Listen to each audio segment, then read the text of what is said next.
정치권 소식 알아봅니다. 윤석열 대통령 탄핵 심판이 막바지로 접어들면서 여야의 공방은 더욱 거세지고 있습니다. 국회 연결해서 자세한 내용 살펴보겠습니다. 윤솔 기자. 네, 국회입니다. 국민의힘은 오늘도 헌법재판소를 겨냥한 비판을 쏟아냈습니다.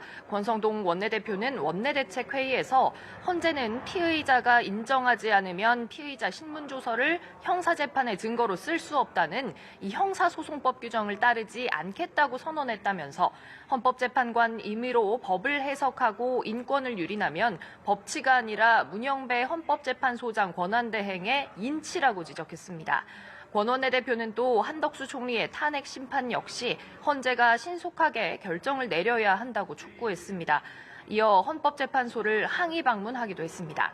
원희룡 전 국토부 장관도 국회에서 기자회견을 열고 헌법재판소가 헌법으로부터 도망다니는 헌법 도망소라고 말했는데요. 한 총리의 권한대행 당시 탄핵안에 국회 의결 정족수 논란을 재점화하면서 마은혁 헌법재판관 후보자의 임명을 셀프로 해선 안 된다고 목소리를 높였습니다. 반면 더불어민주당은 국민의힘이 진보도 보수도 아닌 파괴자라고 비판했는데요. 이재명 대표는 오전 최고위원회의에서 우리 사회의 핵심 가치와 질서가 헌법이라며 여당이 헌법 질서를 파괴하는 행위에 동조하고 있다고 말했습니다. 민주당은 또 윤 대통령의 내란 의혹을 함께 부각했습니다. 박찬대 원내대표는 야당이 박수 쳐주지 않아서 국회에 총을 들고 쳐들어갔다는 건 헛소리라며 이른바 명태균 게이트가 원인인 만큼 특검을 통해 철저히 수사해야 한다고 강조했습니다. 당 법률대변인을 맡고 있는 이건태 의원은 기자회견을 열고 헌법재판소법의 해석 권한은 전적으로 헌법재판소가 가지고 있다며 공정성을 공격하는 건 대단히 잘못된 태도라고 지적했습니다. 조금 전 국회 법제사법위원회에선 어제 야당에서 발의한 명태균 특검법을 상정해 소위에 회부했습니다. 또 여당이 불참한 가운데 야당 단독으로 명태균 게이트 관련 긴급 현안 질의건을 통과시켰는데요. 민주당은 명 씨와 심우정 검찰총장 등을 증인으로 채택했습니다.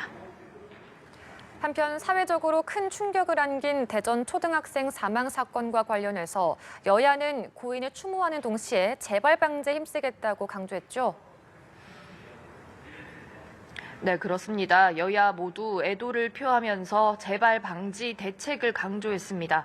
국민의힘은 관계 당국을 향해 이번 사태가 일어난 원인을 철저히 조사하라고 주문하고 학교에서 다신 이런 비극이 일어나지 않도록 재발 방지에 모든 힘을 기울이겠다고 말했습니다.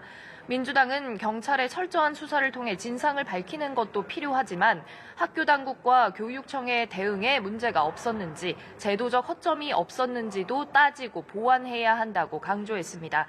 재발 방지를 위한 하늘이법 입법 논의에도 속도가 붙을 전망인데요. 국민의힘은 재발 방지 대책 마련을 위한 당정협의회를 개최하기로 했고 민주당 진성준 정책위의장도 부모님이 요청한 하늘이법을 조속히 입법하겠다는 글을 SNS에 올렸습니다. 오늘부터 시작되는 사흘간의 국회 대정부 질문에서도 정치권은 이번 사건에 대해 추궁하고 대책 마련을 요구할 거로 예상됩니다. 우선 첫날 대정부 질문은 오후 2시부터 정치, 외교, 통일, 안보 분야를 주제로 진행됩니다. 12.3 계엄 사태 이후에 정치적 공백 상황을 둘러싼 책임 공방이 벌어질 전망입니다. 국민의힘은 계엄 사태의 원인을 민주당에 돌리고 민주당은 국민의힘을 내란 동조자로 규정하는 등 서로를 향해서도 공세를 퍼부을 거로 보입니다. 지금까지 국회에서 연합뉴스TV 윤솔입니다.